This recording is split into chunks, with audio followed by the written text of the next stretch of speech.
morning, Your Majesties. Welcome back to my YouTube channel. For those of you that are new here, welcome to my YouTube channel. And happy day 12 of Pre-Hallowed Princess. And happy Friday, you guys. We made it to Friday. Yay. And Annabelle says the same thing. So I have another scary story for you guys. Okay, this one is called Kitchen Nightmare. Okay, get ready for the story. Let's go. So I was closing up the bar one night after a long shift. As I was carrying a rack of glass into the kitchen, I slipped on the wet floor I had just mopped, fell to the floor, and let out an instinctual scream. Immediately after, as I'm sitting on the wet floor, I hear a low-pitched moan. It was so audible that I actually thought it was a real person. This was startling, considering I was the only person left in the bar. I stood up, completely frozen, and yelled, "Hello?"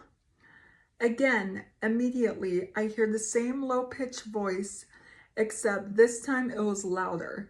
Now I'm starting to freak out a little, but for whatever reason, I decided to walk closer to where I heard the sound coming from. I yelled very loudly, "Hello?" For the third time, I now hear a very loud, low-pitched moan. That was it for me. I ran back into the kitchen, grabbed the biggest kitchen knife I can find because that seemed logical at the time. Haha, grabbed my purse, ran out the door, and never looked back. It was funny trying to explain to the chef the next day he was missing a knife during his morning prep. The creepiest part, I come to find out that there was some sort of accident that had occurred in the restaurant years before with the son of the owner, and word around town that he died right there in the bar. True freaking story. That is so creepy. Okay, I'm gonna read you guys one more. Okay, this one's called The Haunted Room. In 2015, I went on a trip to DC for the 4th of July with my family. We visited George Washington State in Virginia.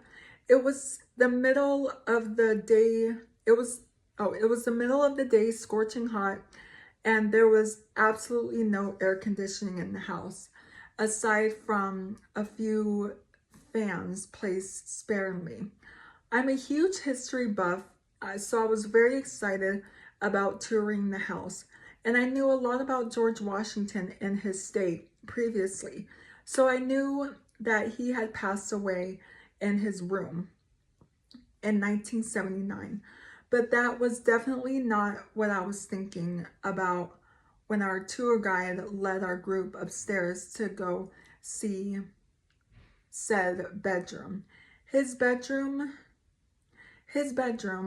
had a lot of really delicate artifacts, so we weren't allowed to go inside.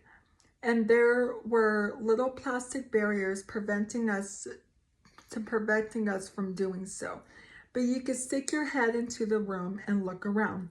For some reason, I was the only one in the group who decided to take a look. When I stuck my head into the room, I was immediately struck by how absolutely freezing cold it was in there. And I don't mean that there was a light breeze. It was as if I had stuck the upper half of my body into a walk-in freezer. I was confused by this because there didn't seem to be any air conditioning in the room. So I looked around to try and see if there was a fan or an AC unit.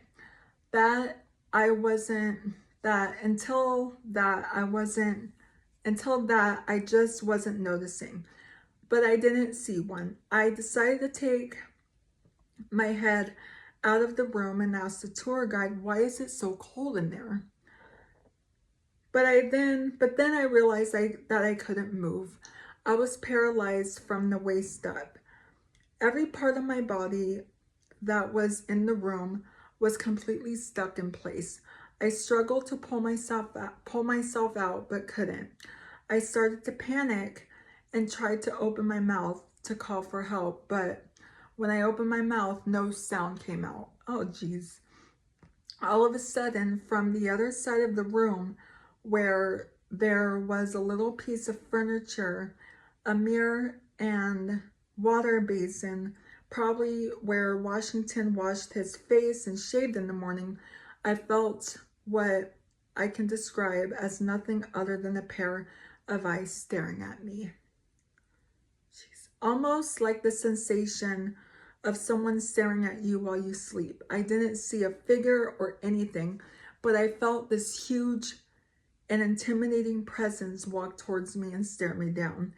It was horrifying. I physically cannot tell you how much time passed in that moment because it really felt like it could have been an hour. But I guess it was only a few seconds. After a while, I finally broke free from my paralysis and almost fell backwards onto my butt. My mom asked me what was wrong. I told her that I wanted to leave. She didn't believe me when I told her the story later, but it still scares me to this day. Don't you hate when your parents don't believe you? Like, what the heck? Okay. That's gonna be it for today's video. So if you're new here, hi, I'm Princess Peyton. Hit the red button to become your majesty and hit the bell notification so you're notified every time I upload a video. And I love you guys so much. You guys are the best human beings ever made.